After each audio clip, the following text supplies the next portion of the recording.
Okay.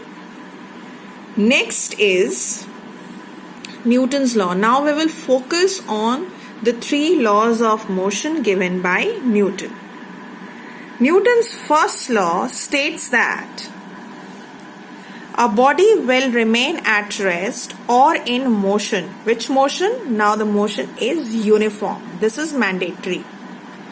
It is not that any haphazard or non-uniform motion is happening and the Newton's first law can be explained. The motion has to be uniform. Secondly, it should be along a straight line. That means the body should move in a straight line. And it will remain at rest. That means it will not change its state of rest or motion until and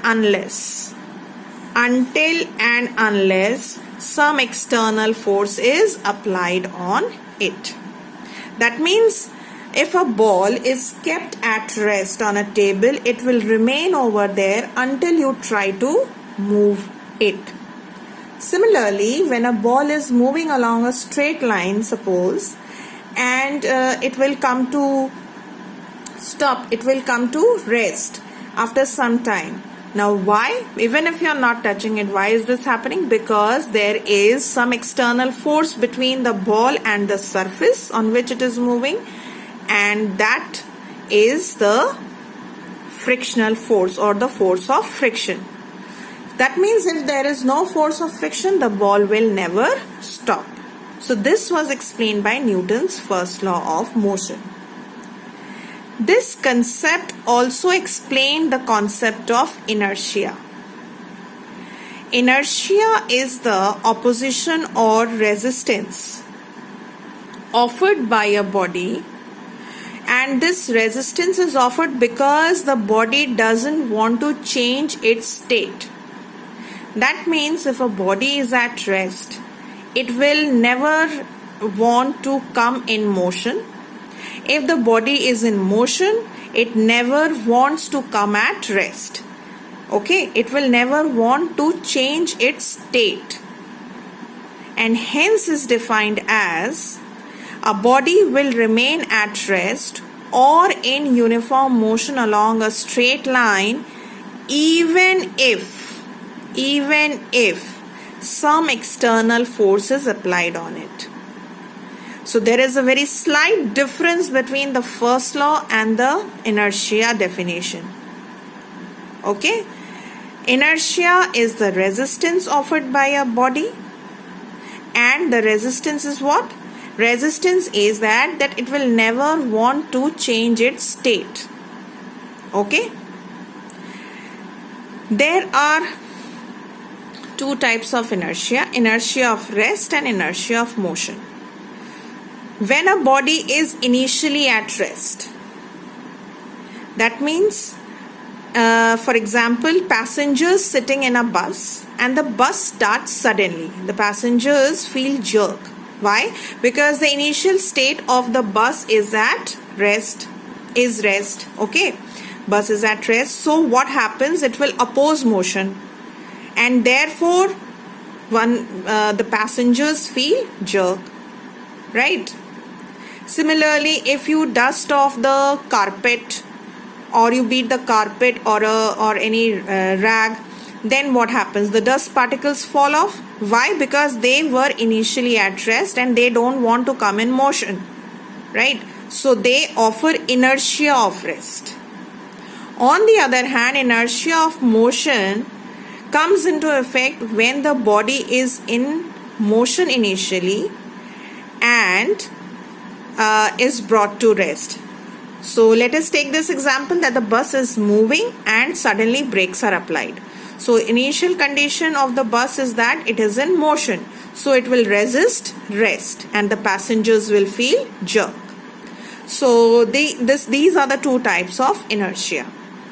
So why this inertia is there in our body? Because every body has mass and inertia depends upon mass. The greater the mass, the greater is the inertia. The lesser the mass, the lesser is the inertia. Okay? So that is how inertia depends upon mass. Fine. Now let's solve one question. The question is that a plastic ball and a cricket ball of same size are kept stationary. Now in order to start motion in them, force is required, right? This is what is Newton's first law of motion. If you are not applying force on a body, it will not move. So if you want to bring motion in the body, force has to be applied. The question is, which ball will require lesser force and why? That means both the ball, first of all, will not require the same force to start the motion. One of them will require lesser force, the other one will require more force. Now you have to decide which one will require lesser force. So how to go for these kinds of questions? Now you compare the plastic ball and a cricket ball. They are almost of same size, right? And now you compare their mass. So which one is heavy? Cricket ball is heavier than plastic ball. So a plastic ball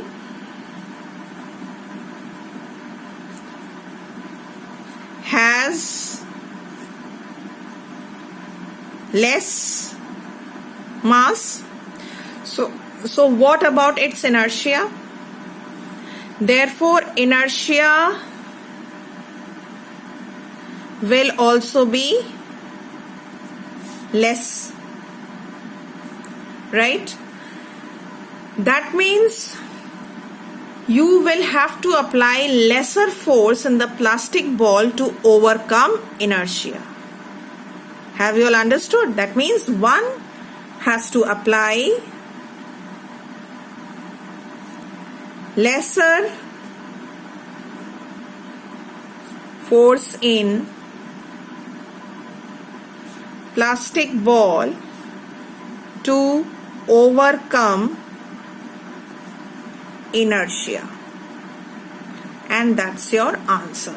So the answer of the first part of the question, which ball requires lesser force? Plastic ball requires lesser force because it has less mass and therefore less inertia. So little force is required to overcome the inertia offered by the ball. Okay, children? So that was all about the Newton's first law of motion and one related question. After this, we'll do Newton's second law of